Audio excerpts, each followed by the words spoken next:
किशोरावस्था पूर्णजोशमा छ।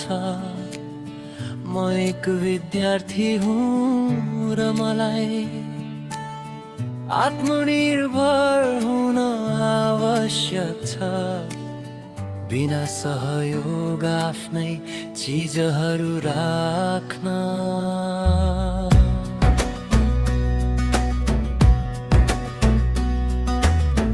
जीवन मसँग बितिरहेको छ र म अड्किएको महसुस गर्छु। किनभने म केवल पढ्छु र केही गर्न सक्दिनन्। किनभने मसँग किन्न र मलाई मन पर्ने कुराहरू गर्न पैसा छैन। मैले काम गर्न सक्छु र त्यही नै म गर्नेछु। मैले समुद्री एक्वेरियममा राम्रो जागिर पाए। म खुसी छु किनभने म जनावरहरूसँग नजिकको सम्पर्क गर्न सक्छु र तिनीहरूलाई खुवाउन सक्छु र कै समयमा तिनीहरूसँग समय बिताउन सक्छु। यसले मलाई आराम दिन्छ।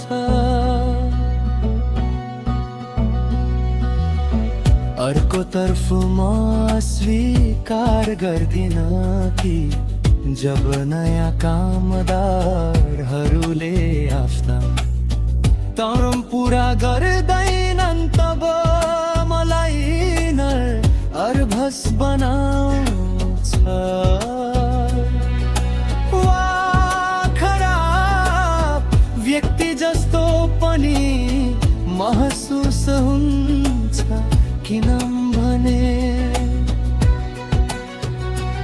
मेरो काम त्यो एक भाग नयाँ सहायकहरूलाई मार्गदर्शन गर्नु र कुनै पनि दुर्घटना रोक्नु हो।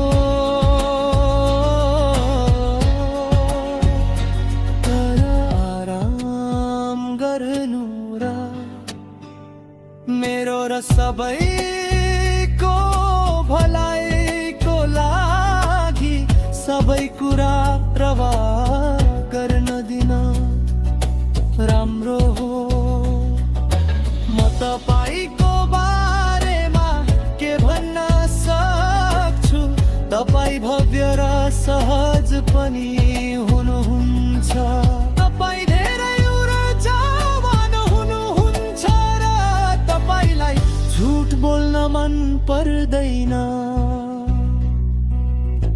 विशेष गरी तपाईले माया गर्ने र प्रशंसा गर्ने मानिसहरूबाट।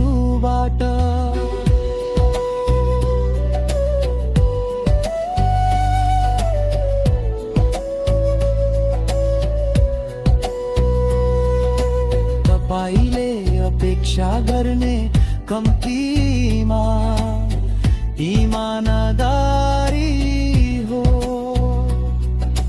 तपाई र तपाईको वार्ता र अविश्वसनीय हुनुहुन्छ र सबै कुरालाई जैविक र शुद्ध बनाउनुहुन्छ र जीवनको अर्थ यही हो। हाम्रो वरपरका सबै कुरा जुन हामीलाई बरद लाग्छ।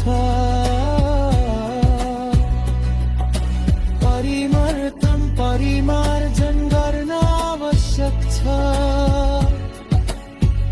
जादुई र तान्त्रिकी तरिकाले जसले आफैलाई र फाइदा पुर्याउँछ। तपाईँ त्यहाँ बसेर जे गर्नुहुन्छ त्यो गर्नुहुन्छ।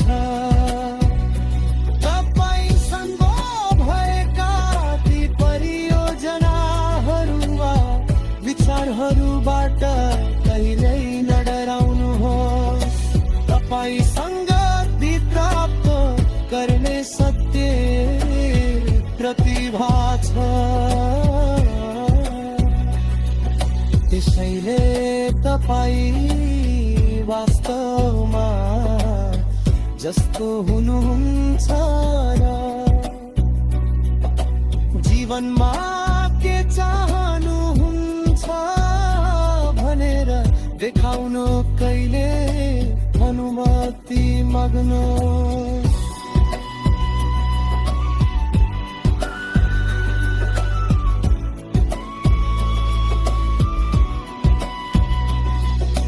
जीवन वास्तवमा यति लामो रुँदैन जति धेरैले आजकल टेलिभिजनमा भन्छन्। कहिलेकाहीँ तपाईँ जीवित राम्रो हुन सक्नुहुन्छ र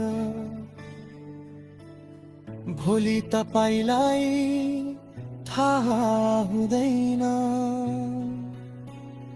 हाम्रो भाग्य तपाईको हातको हत्केलामा छ र भाग्य परिवर्तन गर्न सकिन्छ। मैले त्यो कठिन गरेका जादु मार्फत सिके। हामी मानवहरू र हाम्रो वरपरका सबै कुरा जादु रहेछ। जीवन कला सङ्गीत विज्ञान हो। त्यसैले तपाईले मन पराउने वा रमाइलो